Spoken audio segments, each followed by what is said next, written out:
There are places in this world where time stands still, places where silence feels heavier than sound.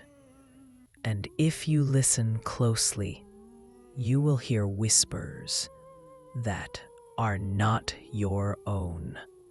This is the story of the Lake House, a story that begins with curiosity and ends with a truth darker than death itself.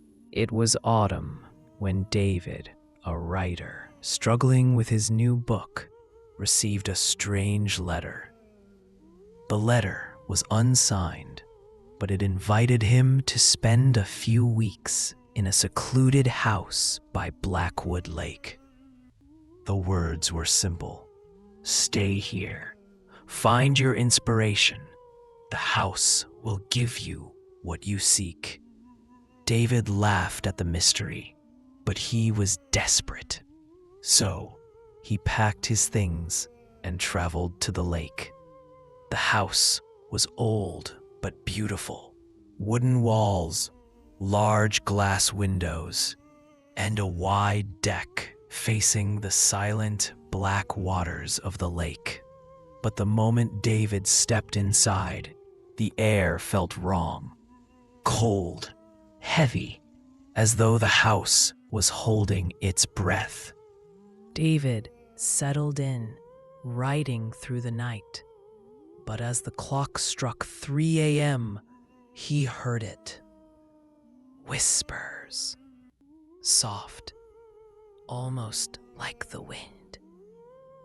He looked around, but no one was there.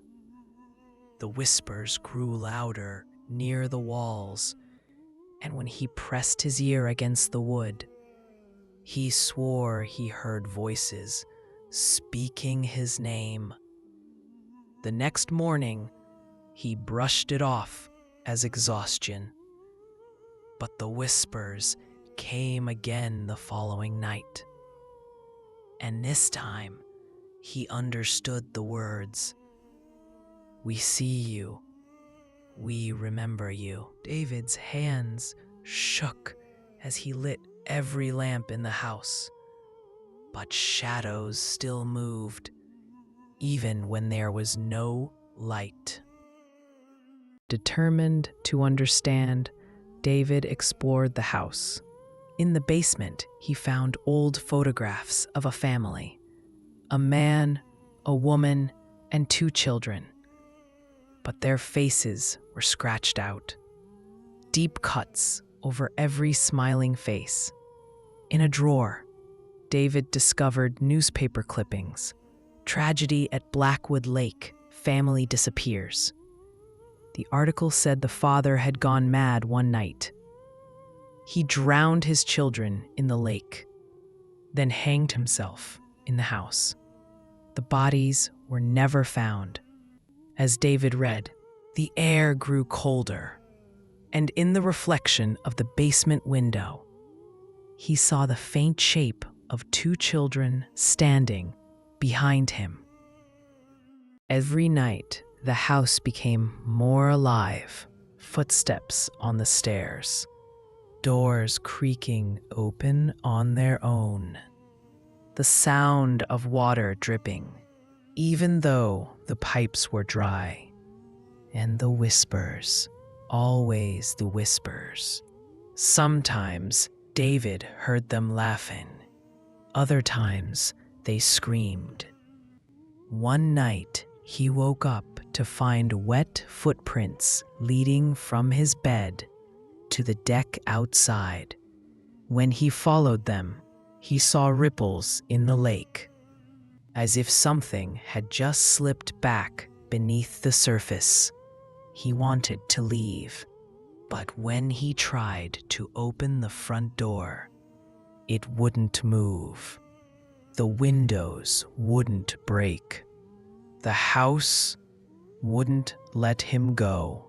On the final night, the whispers became screams. Every lamp shattered. plunging the house into darkness. The voices chanted his name. "David, join us." He stumbled into the basement, desperate to escape. And there he saw them. The family. The father, pale and hanging from the rafters. The mother, face swollen with water.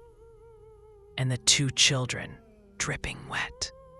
Their eyes black as the lake itself. David screamed, but they only whispered, "It's your turn now." The next morning, the lake house stood silent again, empty, still.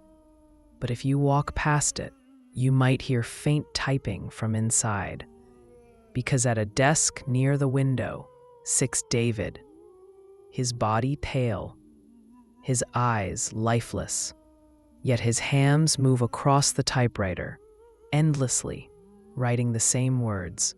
"We see you, we remember you." The lake house had taken another soul, and it waits for the next invitation to be accepted.